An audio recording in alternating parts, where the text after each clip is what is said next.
नमस्कार दोस्तों, आप सभी लोगों का इस नई वीडियो में स्वागत है। तो गाइज़, आज की इस वीडियो में हम बात करने वाले हैं आपके क्वांटम मैकेनिक्स के सिलेबस के बारे में। ठीक है? जो लोग भी अपना जेकेपीएससी 10+2 फिजिक्स लेक्चरर एग्जाम के लिए तैयारी कर रहे हैं, आप सभी लोगों के लिए ये वीडियो है। ठीक है? आपका सिलेबस अभी तक फाइनल अनाउंस नहीं किया गया है, लेकिन हमारे पास जो प्रीवियस सिलेबस अवेलेबल है और जो आपके प्रीवियस ईयर पेपर्स अवेलेबल हैं, उसके अकॉर्डिंग आपके क्या-क्या टॉपिक्स पूछे जा रहे हैं, कौन-कौन से टॉपिक्स पे ज़्यादा क्वेश्चंस पूछे जा रहे हैं, ठीक है? किस तरीके के क्वेश्चंस आ रहे हैं, क्या-क्या नए-नए टॉपिक्स आपके ऐड हो सकते हैं पुराने सिलेबस में, इसके बारे में हम बात करने वाले हैं, ठीक है? इस वीडियो को आप लोग पूरा देखिएगा, क्योंकि जो हम टॉपिक्स बताने वाले हैं गाइस एकदम आपके लिए इम्पोर्टेंट है। एक भी टॉपिक को आप मिस मत करिएगा, एक भी मिनट को आप वेस्ट मत करिएगा, ठीक है? ये हमारा क्वांटम मैकेनिक्स वाला लेक्चर है गाइज। इससे पहले हमने आपके 3 सब्जेक्ट के जो सिलेबस है उसको डिस्कस कर दिया है। एक आपका मैथमेटिकल फिजिक्स वाला कर दिया है हमने, फिर क्लासिकल मैकेनिक्स का भी कर दिया है, एंड आपका इलेक्ट्रॉनिक्स था उसका भी हमने कर दिया है। ठीक है, तो मैथमेटिकल फिजिक्स, क्लासिकल मैकेनिक्स और इलेक्ट्रॉनिक्स, ये आपके जो सब्जेक्ट हमने डिस्कस किए हैं। वैसे सिलेबस के अकॉर्डिंग सीरियल वाइज ही हम कर रहे हैं, सारे सब्जेक्ट के सिलेबस को डिस्कस करेंगे हम धीरे धीरे, ठीक है? लेकिन ये जो आपके सब्जेक्ट है ना गाइस, कुछ ज़्यादा ही वेटेज रख रहे हैं। आप पेपर उठा के देखेंगे प्रीवियस वाला, तो मैथमेटिकल फिजिक्स से भी काफ़ी क्वेश्चंस हैं, इलेक्ट्रॉनिक्स से भी काफ़ी क्वेश्चंस हैं, ठीक है? आपके क्लासिकल मैकेनिक्स से भी ठीक ठाक क्वेश्चंस हैं। तो हर सब्जेक्ट से रिलेटेड आपके काफ़ी सारे क्वेश्चंस पूछे जा रहे हैं। ऐसा नहीं है कि आप कोई भी सब्जेक्ट स्किप कर सकते हैं, ऐसा बिल्कुल भी नहीं है, ठीक है? आपको हर बार बोला जाता है ना, कई लोग बोलते होंगे आपको शायद, ठीक है, कि मतलब आपके 9 यूनिट हैं तो आप 7 कर लीजिए, 8 कर लीजिए। तो इससे एग्ज़ाम क्रैक नहीं होने वाला है, ठीक है? क्योंकि ये बहुत ही हायर लेवल का एग्ज़ाम तो है नहीं। हमारे जो भी क्वेश्चंस आ रहे हैं थोड़े से बेसिक ही रह रहे हैं, तो इसीलिए थोड़ा-सा हमें बढ़िया से पढ़ना पड़ेगा, सिलेबस को ज़्यादा पढ़ना पड़ेगा, जिससे कि आपका जो कट ऑफ है अगर हाई जाती है तो उसमें हम आ सकें, ठीक है? क्योंकि अगर आपके पास बेसिक लेवल का एग्ज़ाम होता है, बेसिक टाइप के क्वेश्चंस आते हैं, तो वहाँ पे जो आपका कट ऑफ होता है थोड़ा-सा हाई होता है गाइस, ठीक है ना? कट ऑफ बहुत ज़्यादा होती है, तो इसीलिए हम पढ़ाई थोड़ा-सा बढ़िया से करेंगे और सारे सब्जेक्ट की करेंगे, जिससे कि बढ़िया से हमारा जो मार्क्स है आ सके, ठीक है? तो इसी के बारे में हम बात कर रहे हैं, पीछे भी हमने किया है और इस वीडियो में भी करने वाले हैं, ठीक है? चलिए वीडियो को स्टार्ट करते हैं। वीडियो को आप लोग पहली बार देख रहे हैं तो वीडियो को आप लोग लाइक कर दीजिएगा। चैनल पे नए हैं, चैनल को आपने इससे पहले कभी भी नहीं देखा है, ठीक है ना? तो आप इस चैनल को सब्सक्राइब कर लीजिएगा, क्योंकि आपके एग्जाम से रिलेटेड हम यहाँ पे वीडियोस को अपलोड करते रहते हैं, ठीक है?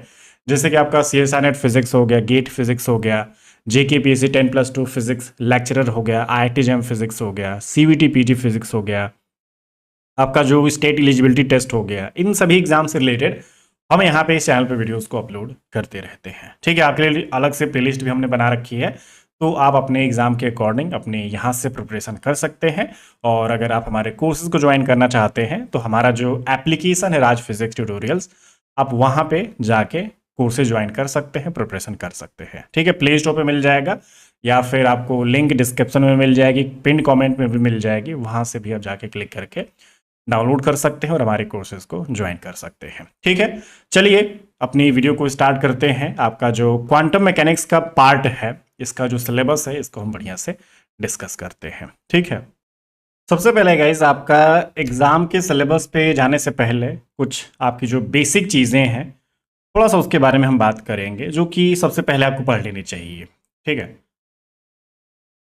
देखिए, सबसे पहले क्या-क्या चीज़ें आपको शुरुआत में ही एकदम पढ़ लेना, उसके बाद ही सिलेबस की तरफ आप लोग जाइएगा, क्योंकि ये सब चीज़ें आप पढ़े रहेंगे, तो जो आपका सिलेबस होगा उसको समझना थोड़ा-सा आसान हो जाएगा। जो-जो टॉपिक्स आप पढ़ने जाएँगे तो चीज़ें आसान लगेंगी थोड़ा-सा, ठीक है? देखिए, सबसे पहले हमारे लिए कुछ इम्पोर्टेंट बेसिक टॉपिक्स,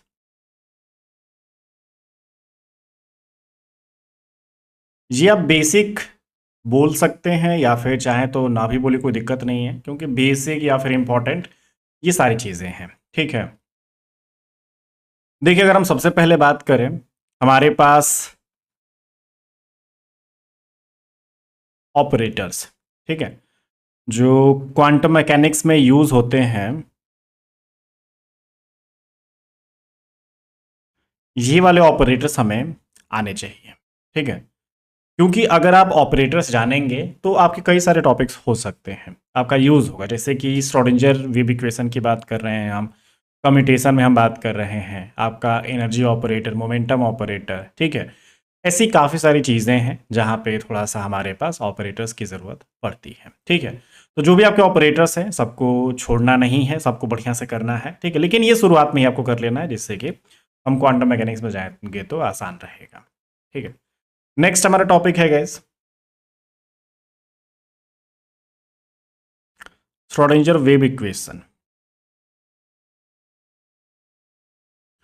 जो आपका श्रोडिंगर वेव इक्वेशन है गाइस, इसमें आपका पहले तो वेव इक्वेशन क्या होता है, आपका 1 डायमेंशन, 2 डायमेंशन, 3 डायमेंशन, फिर उनके जो जनरल सॉल्यूशंस हैं, फिर आप हर डायमेंशंस में जैसे बात कर रहे हैं वहाँ पे एनर्जी क्या हो सकती है, वेव फंक्शंस क्या हो सकते हैं, आपका जो एनर्जी आइगन वैल्यू क्या हो सकती है, अगर कहीं पे डिजनरेसी है तो वो डिजनरेसी, फिर नॉन डिजनरेसी, ये अलग अलग तरीके के कॉन्सेप्ट बनते हैं, ठीक है।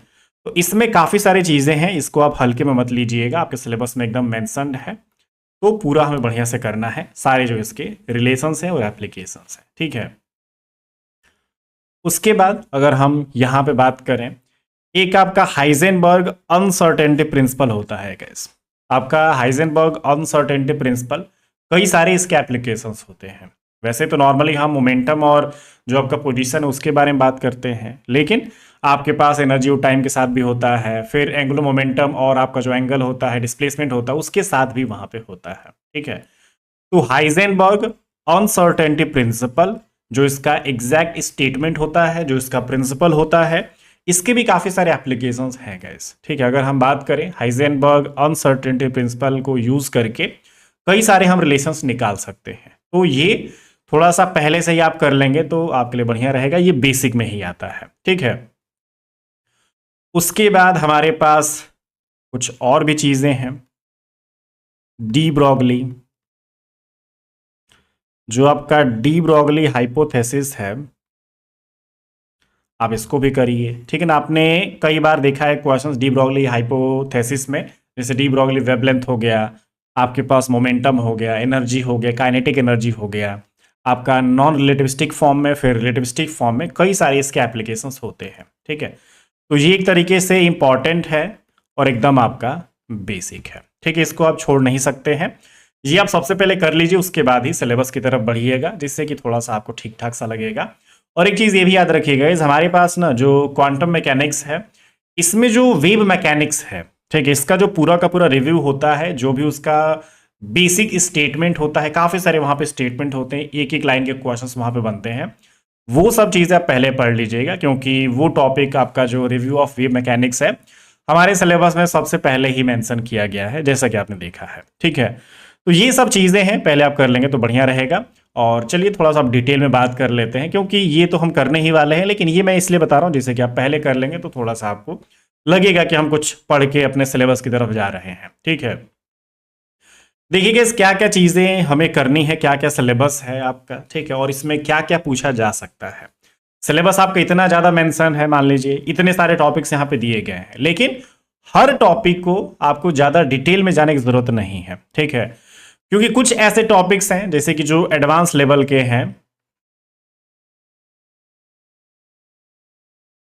एडवांस लेवल बोलिए या फिर जो एमएससी लेवल के हैं, ठीक है, उनको थोड़ा सा मीडियम लेवल तक ही आप इसको देखिए, ठीक है ना।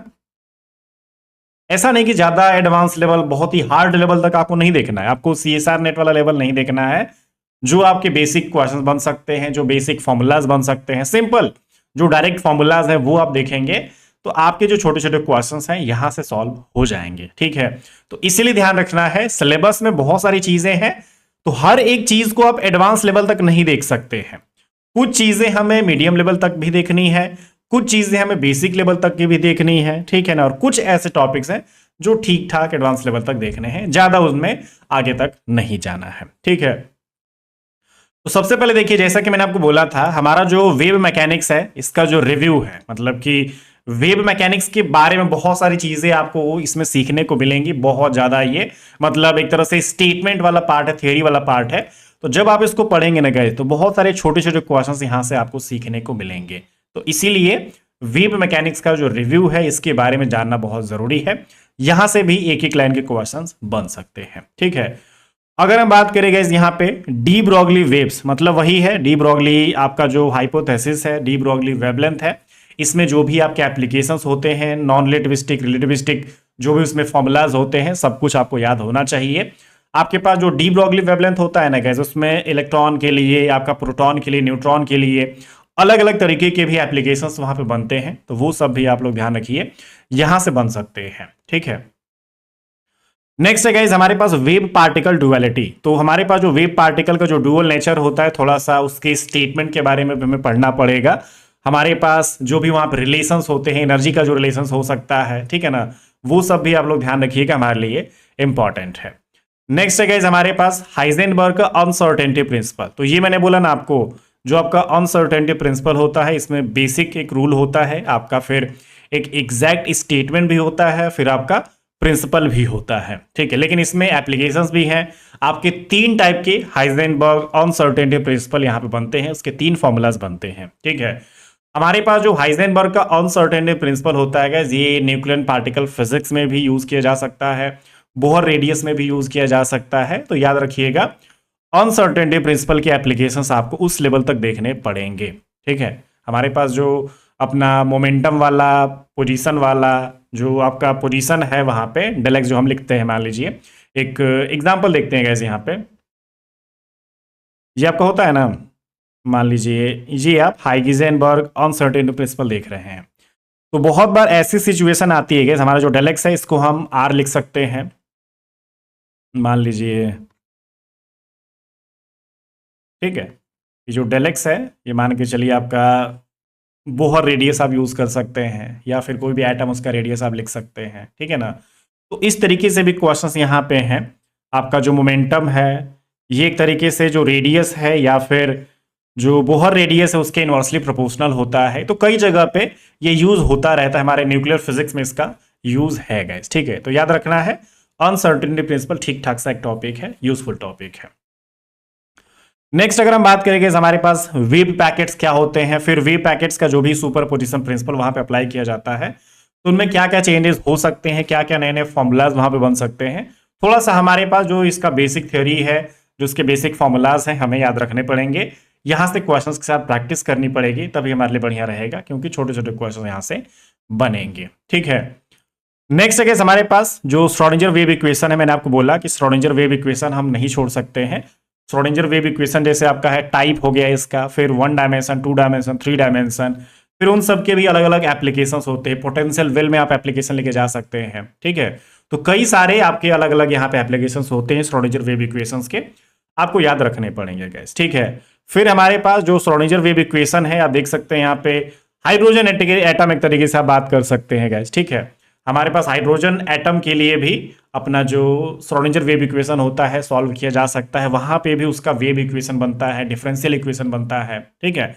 हमारे पास वेव फंक्शन बनता है, हमारा एनर्जी का रिलेशन बनता है। तो ऐसी काफी सारी चीजें हैं जो कि हम वहां पे देख सकते हैं, हमारे पास रिलेशंस मिलेंगे, ठीक है। तो ये सभी पढ़ना जरूरी है। तो वही है, आपका जो सॉल्यूशन है वो देखना है, वेव फंक्शन उसका होता है वो देखना है, फिर उसका जो इंटरप्रिटेशन होता है वो भी आपको देखना है, हमारे लिए बढ़िया रहेगा, ठीक है।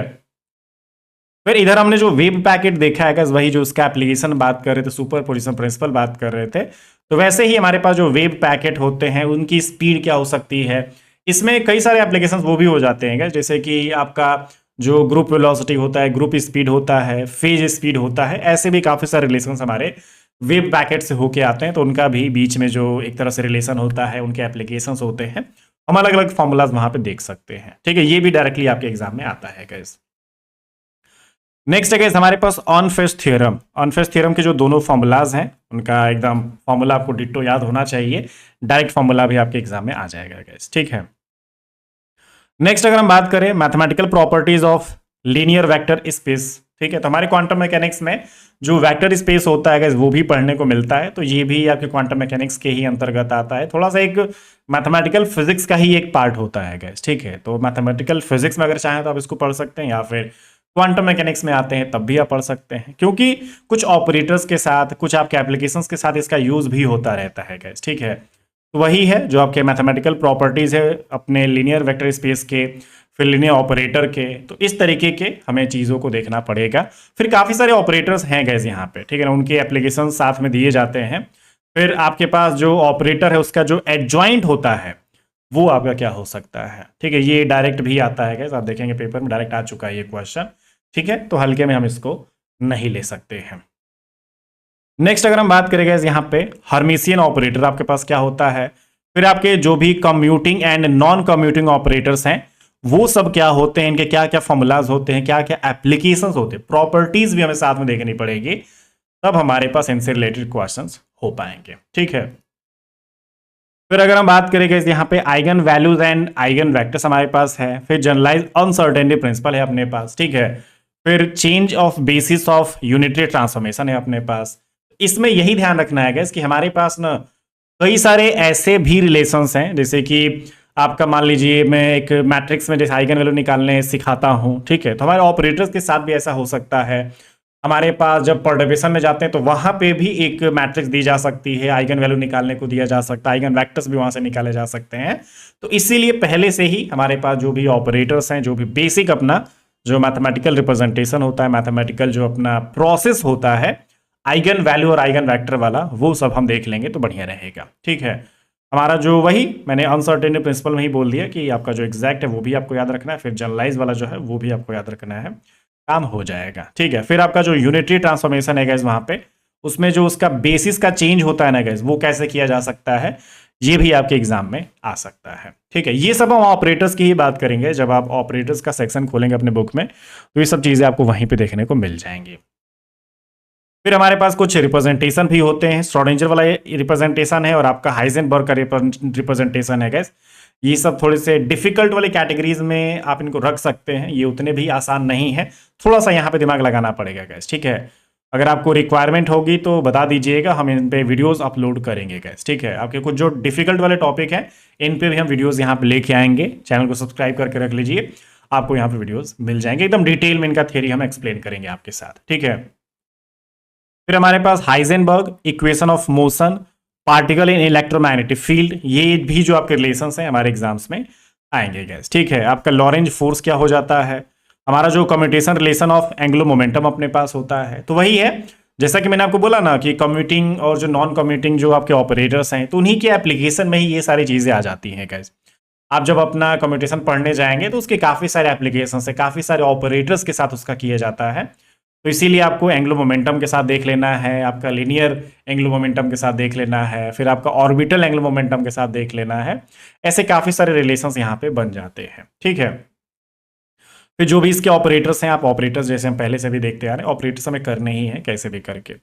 फिर आइगन फंक्शंस अपने क्या हो सकते हैं, ठीक है ना, अपने हर एक तरीके से, जैसे कि आप एप्लीकेशंस करने जाएंगे जो अपने श्रोडिंगर इक्वेशंस मैंने जैसे बात करी है वहां पे भी जब उनको सॉल्व करते हैं तो हमारे पास कुछ आइगन फंक्शंस आते हैं, तो वैसे ही यहाँ पे भी आपको कई सारे तरीके के जो ऑपरेटर्स उनके आइगन फंक्शंस बनाए जा सकते हैं, उनका यूज किया जा सकता है, ठीक है।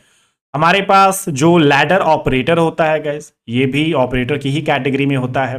फिर लैडर ऑपरेटर का जो मैट्रिक्स रिप्रेजेंटेशन होता है वो आपका क्या हो सकता है, ठीक है। फिर हमारे पास जो एडिशन ऑफ एंगुलर मोमेंटम है, मतलब कि जो हम अभी एंगुलर मोमेंटम कर रहे थे, आपके ऑर्बिटल एंगुलर मोमेंटम मान लीजिए हो गए, आपका L Y L X L Z जो हम बात करते हैं, इनमें आपका लैडर वाला भी हो जाता है, फिर रेजिंग वाला, लोअरिंग वाला, ये जो भी ऑपरेटर्स हैं ना गैस, इनमें काफ़ी सारे अपने जो एप्लीकेशन से देखने को मिलते रहते हैं। तो वही एडिशन हम यहाँ पे देख रहे हैं, क्योंकि L X plus L Y, L X minus L Y, ऐसे भी काफ़ी सारे जो रिलेशन है वो हमें देखने को मिल जाएंगे, क्वेश्चन पूछे जाते हैं, हमारे अलग अलग एग्जाम्स में भी पूछे जाते हैं गैस। नेक्स्ट अगर हम बात करें गैस यहाँ पे टाइम इंडिपेंडेंट परटर्बेशन थ्योरी, तो वही मैंने बोला कि हमारे पास एमएससी के भी कुछ टॉपिक्स पढ़ने हैं, तो जो आपका परटर्बेशन थ्योरी है वो आपको पता होना चाहिए क्या होता है। फिर जो अनपर्टर्ब्ड स्टेट होता है, फिर आपका जो पर्टर्ब्ड स्टेट होता है, ये सब थोड़ा सा हमें पता होना चाहिए उनके बीच में डिफरेंस। फिर उसका जो टाइप है हमारा टाइम इंडिपेंडेंट परटर्बेशन थ्योरी, उसके बारे में भी बात करेंगे, और इसमें भी काफ़ी सारे रिलेशंस है गैस हमारे पास, ठीक है ना। जैसे कि मान लीजिए अगर हम बात करें हमारा जो एंगुलर मोमेंटम जैसे हमने उधर देख लिया था, हमारा जो पर्टर्बेशन थ्योरी है first and second term independent theory, मतलब कि आपका जो एनर्जी वाला है वो भी हम देखेंगे, आपके पास जो आइगन फंक्शन वाला है वो भी हम यहाँ पे देखेंगे, जो भी आपका first order and second order तक होता है। ठीक है, हमारे पास जो पर्टर्बेशन थ्योरी है गाइस, उसका जो एप्लीकेशन है लीनियर हार्मोनिक ऑसिलेटर तक भी आपको करना है, मतलब जो भी आपका हार्मोनिक ऑसिलेटर है वहां तक आपको इसका एप्लीकेशन देखना है, किस तरीके से अप्लाई किया जा सकता है। ठीक है, तो ये सब तो जो आपके पर्टर्बेशन थ्योरी है वो तो आप देख ही रहे हैं, लेकिन ये जो कुछ टॉपिक हैं ये आपके एटॉमिक एंड मॉलिक्यूलर फिजिक्स में भी पढ़ाए जाते हैं, तो वो सब वहाँ पे भी आप पढ़ सकते हैं, या फिर अपना जो टॉपिक है कभी भी ख़त्म करने से मतलब है तो आप इसमें ख़त्म करिए या फिर बाद में ख़त्म करिए, कोई फ़र्क नहीं पड़ता है। ठीक है, ये सब चीज़ें एक दूसरे से रिलेटेड ही है, ये थोड़ा सा क्वांटम मैकेनिक्स में भी ये पूछा जाता है, क्वांटम मैकेनिक्स से रिलेटेड ये पार्ट है। ठीक है, तो ये सब चीज़ें हैं, लेकिन इसमें कुछ और भी टॉपिक्स आपको ऐड करने पड़ेंगे गाइस, जैसे कि मैंने आपको श्रोडिंगर वेव इक्वेशन वाले सारे तो बता दिए कि ये चीज़ें हो सकती हैं, आपको ऐसे क्वेश्चन पूछे जा सकते हैं, उसके एप्लीकेशन जो बनते हैं, लेकिन इसके अलावा भी बहुत सारे टॉपिक्स हैं जो कि हमें देखने पड़ेंगे। हो सकता है कि इन पे जो क्वेश्चन से थोड़ा सा एडवांस कर दिया जाए। सबसे पहले हमारा जो नॉर्मलाइजेशन है, वैसे ये सब टॉपिक्स तो मतलब कि अंडरस्टूड ही है, ये मैं अलग से इसलिए बता रहा हूँ जिससे कि आपको ध्यान रहे। ठीक है, आप गलती से छोड़ ना दें, क्योंकि जो भी आप चीज़ें ये देख रहे हैं ना, जो भी हमने सिलेबस यहाँ पर डिस्कस किया है, जो आपका सिलेबस है, ये सब अगर आप करने जाते हैं तो ये ऑटोमेटिकली आपको करना पड़ेगा, तभी आपका क्वेश्चन वहाँ पे सॉल्व हो पाएगा। ठीक है, तो नॉर्मलाइजेशन है, फिर ऑर्थोगोनलाइजेशन है। ठीक है, फिर आपका आपका जो डिरैक ब्रैकेट रिलेशन है, फिर एक्सपेक्टेशन वैल्यू है। ठीक है, या फिर एवरेज भी बोल लीजिए। ठीक है, एवरेज कैसे निकाला जाता है, फिर अनसर्टेनिटी, अनसर्टेनिटी कैसे फाइंड की जाती है।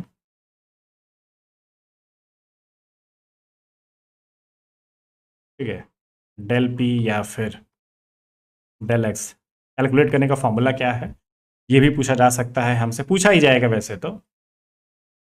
फिर अगर हम बात करें यहाँ पे और क्या क्या चीज़ें हो सकती हैं, हमारा हार्मोनिक ऑसिलेटर होगा गैस। ठीक है, इसमें भी आपका जो आइसोट्रॉपिक है, आपका एन आइसोट्रॉपिक है। ठीक है, ये सब चीज़ें भी होंगी। आपका लीनियर हार्मोनिक ऑसिलेटर, आपका 1 डायमेंशन, 2 डायमेंशन, 3 डायमेंशन। उधर मैंने आपको पहले भी बोला था, ये पोटेंशियल वेल तो आप ज़रूर से ही देख लीजिएगा। ठीक है, आपका पोटेंशियल वेल हो गया 1 डायमेंशन, आपका potential well, square potential well आपका 3 डायमेंशनल क्यूबिक वाला भी आप लोग देख लीजिएगा। आपके अलग अलग तरीके के यहाँ पे एप्लीकेशंस होते हैं। ठीक है,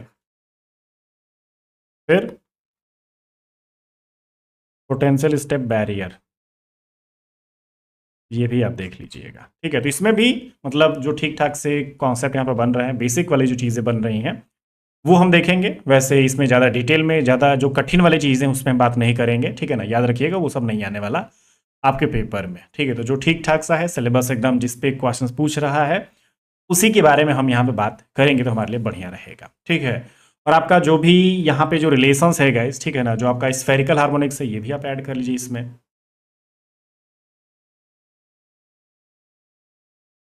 स्फेरिकल हार्मोनिक्स भी एक टॉपिक है गाइस जो कि बड़ा परेशान कर सकता है अगर आप ध्यान नहीं देंगे तो। ठीक है, तो स्फेरिकल हार्मोनिक्स भी आप लोग देख लीजिएगा। हाइड्रोजन एटम से रिलेटेड जो भी आपकी चीज़ें वो सब भी देख लीजिएगा, उनका जो इक्वेशन बन रहा है डिफरेंशियल इक्वेशन वो भी डायरेक्टली पूछा जा सकता है। ठीक है, तो ये सब चीज़ें हैं। उम्मीद है आपको जो अपना सिलेबस है समझ में आ गया कि क्या क्या चीज़ें पूछी जाएंगी, किस तरीके से क्वेश्चन यहाँ पे बनेंगे। ठीक है, आपका जो कंप्लीट सिलेबस है गाइस, अगर आपको अभी तक नहीं मिला है तो हमारे टेलीग्राम चैनल पे चले जाइएगा, राज फिजिक्स ट्यूटोरियल। ठीक है, आप टेलीग्राम पे जाके सर्च कीजिएगा राज फिजिक्स ट्यूटोरियल्स, आपको ऊपर ही अपना जो JKPSC 10+2 फिजिक्स लेक्चरर है उसका जो पिछला वाला सिलेबस है, जो ओल्ड सिलेबस है वो मिल जाएगा। फिर आपके जो कुछ प्रीवियस पेपर्स हैं 2009 और 2016 वाले जो हमारे पास प्रीवियस पेपर्स अवेलेबल हैं वो भी आप वहाँ से डाउनलोड कर सकते हैं, फ्री में अवेलेबल है। ठीक है, तो अगर आपके पास नहीं तो एक बार ज़रूर जाके आप डाउनलोड कर लीजिए, इससे कि आप थोड़ा सा प्रिपरेशन बढ़िया से कर सकते हैं। और आपके लिए जो बेस्ट बुक्स हैं ना कैसे आपको प्रिपेयर करने के लिए कौन कौन से बुक्स की रिक्वायरमेंट पड़ेगी ये भी हम डिस्कस कर चुके हैं। आप बटन पे क्लिक कर लीजिएगा, आपका अभी शो होगा, ठीक है। चलिए मिलते हैं। और अगर आप हमारा जो कंप्लीट कोर्स है उसको ज्वाइन करना चाहते हैं तो आपके लिए कोर्स भी हमने स्टार्ट कर दिया है। आपका जो JKPSC 10+2 फिजिक्स लेक्चरर एग्जाम है, आपका बैच स्टार्ट हो चुका है। इस बैच हमारा चल रहा है और वो एक रिकॉर्डेड बैच है, ठीक है। आपके लेक्चर्स अपलोड हो रहे हैं, नोट्स अपलोड हो रही हैं, ठीक है। आपका जो DPP है, टेस्ट सीरीज है, सब कुछ हम अपलोड कर रहे हैं आपके इस बैच में, ठीक है। ये जो आपका कोर्स है इस कंप्लीट हम यहाँ पे करा रहे हैं, जो कंप्लीट फिजिक्स वाला सिलेबस है पूरा हम यहाँ पे आपको पढ़ाएंगे। इसकी जो फीस है 2200 रुपये है। इसमें आपको सारी चीज़ें मिलेंगी, बेसिक टू एडवांस लेवल तक सब कुछ मिलेगा। वीडियो लेक्चर्स हैं, क्लास नोट्स हैं PDF फॉर्म में, DPP है एकदम डिटेल सॉल्यूशन के साथ।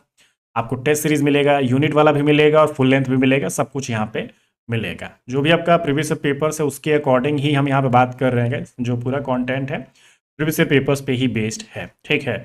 और इसमें आपको जो डाउट्स हैं वो भी पूछने का फीचर अवेलेबल है, जैसे कि आपको कोई भी प्रॉब्लम आती है तो वो हमारे इस कोर्स में आप कभी भी पूछ सकते हैं अपनी कोर्स परचेस करने के बाद, ठीक है ना। क्योंकि ये एक रिकॉर्डेड बैच है तो ऑब्वियस सी बात है कहीं पे भी कुछ भी डाउट हो सकता है तो वो आप हमें भेज सकते हैं, आपके सारे सॉल्यूशंस प्रोवाइड किए जाते हैं, ठीक है।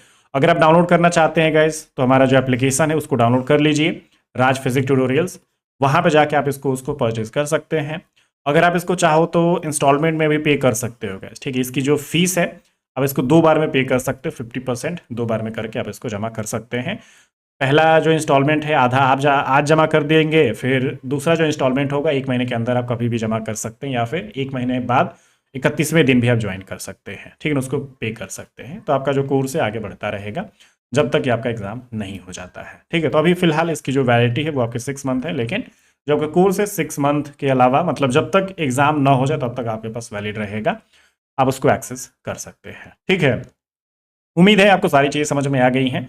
वीडियो बढ़िया लगी है तो वीडियो को लाइक कर दीजिएगा, चैनल पे नए हैं तो चैनल को सब्सक्राइब कर दीजिएगा।